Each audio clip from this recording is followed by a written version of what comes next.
Testing. 1, 2, 3. Oh, please look okay this time, please. And I want to post this video today just to talk you through the journey and what exactly is going on with me.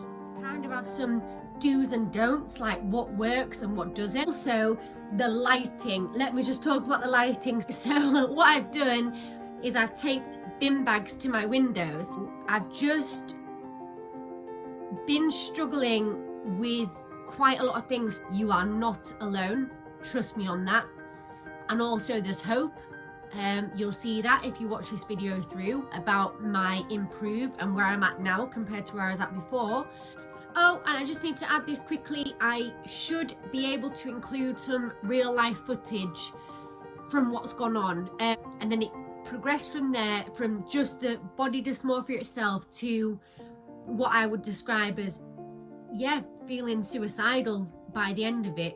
I wasn't able to go out, but it got to the point where when I was going to sleep on a night, I was crying most evenings, and I can guarantee, because I remember when I was waking up every day, I was definitely crying every morning, and it was like a despair at like the day ahead.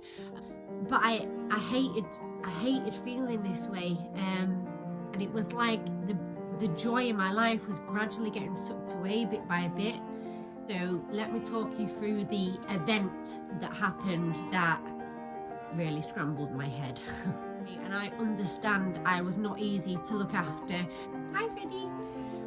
I was in a position where I started being physically unable to get out of bed, and it was like my dopamine was so depleted because I wasn't doing anything productive. I felt trapped, and this illness, this chronic and intense depression that had taken over, was changing my personality, and I did not like the person I was turning into.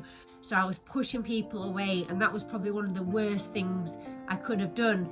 And it was like I'd gone from seeing the world in colour, like how I normally see it, and I'm normally like, oh, let's embrace the day, everything's great and we can make this what we want to make it, to everything became like grey and bleak and sort of hopeless. So what I was trying to do is sleep as much as I possibly could, just sleep the days away. So it was like there was no escape for me, and I didn't know what I was going to do, and I was stuck, and it absolutely broke my heart.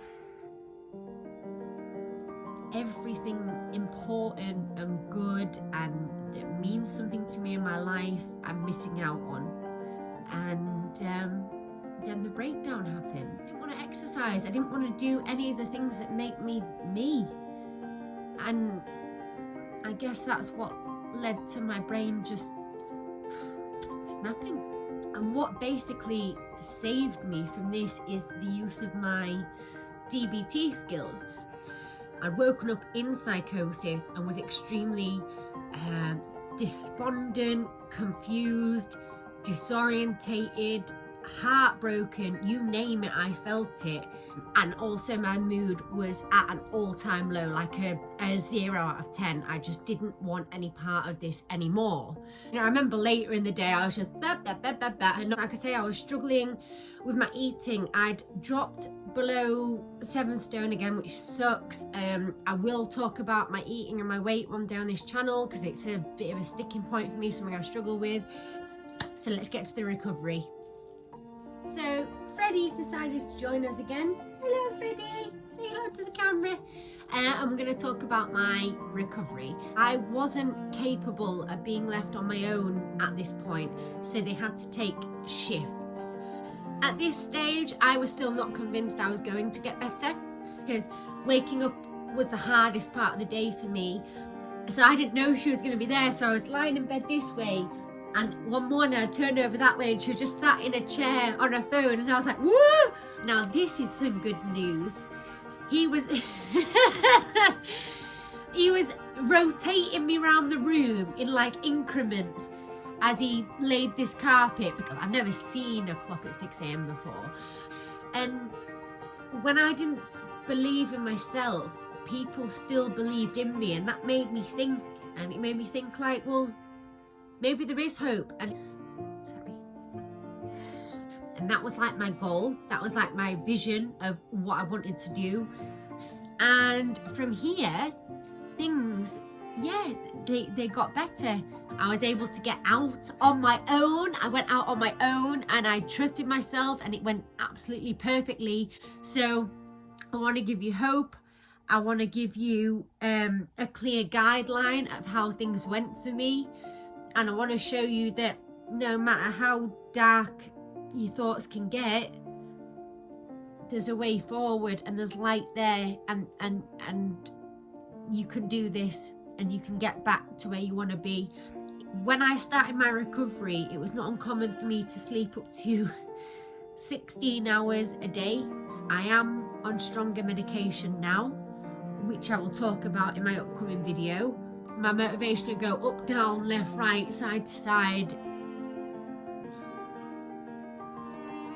Freddie's gone for snuggles, so I will start filming again in a minute. Hi, baby. I just love him so much.